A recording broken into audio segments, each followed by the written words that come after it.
In today's changing marketplace, there's a lot of opportunity with for sale by owners. And recognize at first blush, for sale by owners probably will reject you in the first week or two because they really want to sell on their own. Remember, they'd prefer not to use our services.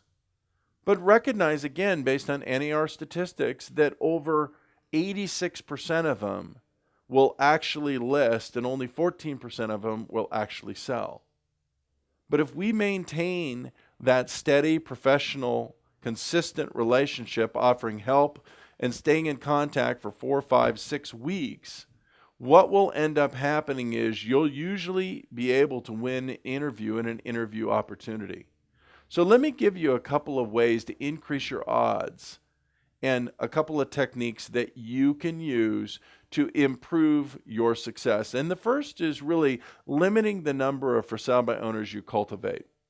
Focus on only the best. What I've found is for most agents, if we work 20, 25, 30 at the most, that's as many that you can do with excellence. Make sure that you're weeding down to a small group, getting a commitment out of that group that they will interview you when they get to that stage and throw the rest away. If somebody's not going to commit to you after a couple of weeks in discussing them and even meeting with them face to face, you're better off spending your time with other prospects.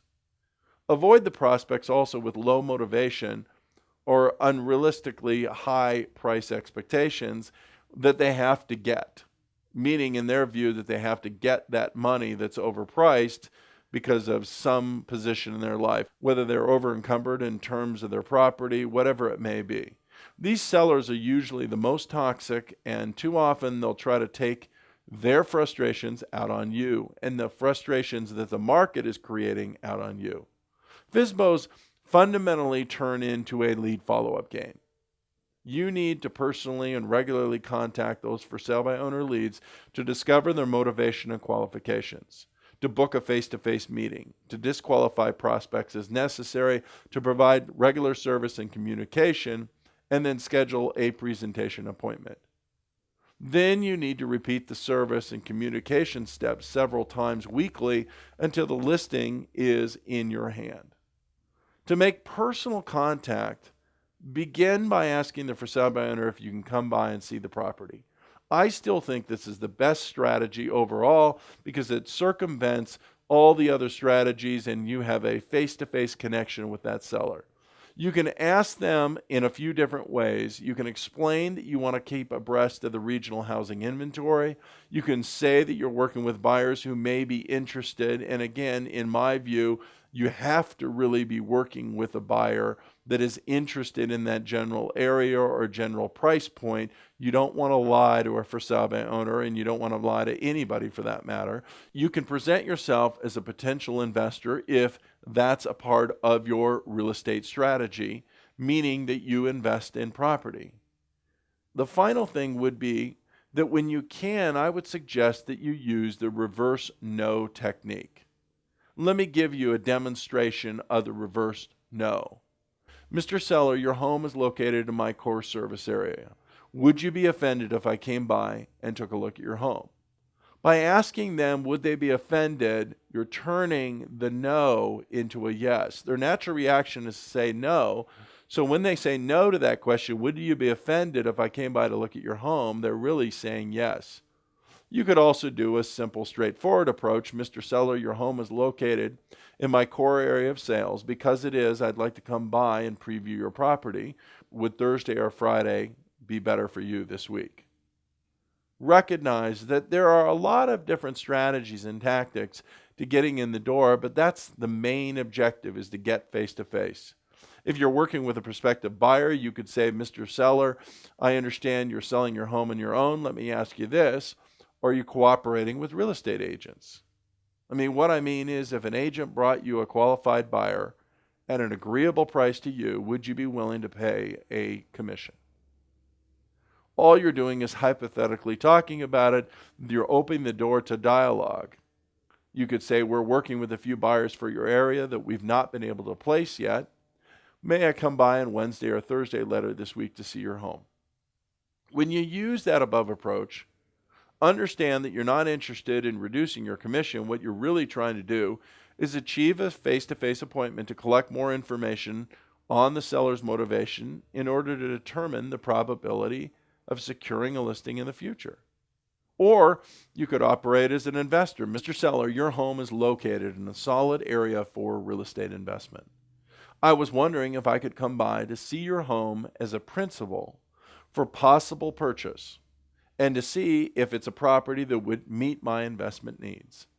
Would Wednesday or Thursday this week work better for you?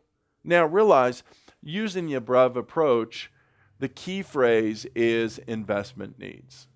You will rarely find a FSBO that will meet your investment needs, depending on what your investment needs are. My personal investment needs in that situation would be to acquire the property at 70% discount below fair market value, meaning that it was 70 cents on the dollar compared to fair market value. Most FSBOs are trying to sell their home at 110% of fair market value.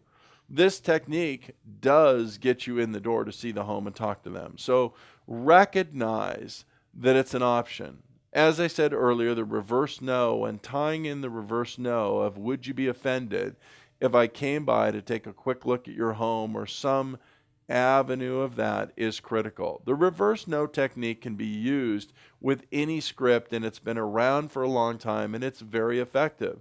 It capitalizes on the normal reflex human reaction of no, I'm not interested. And it turns that no into that positive response, and it opens the door for you to set the appointment.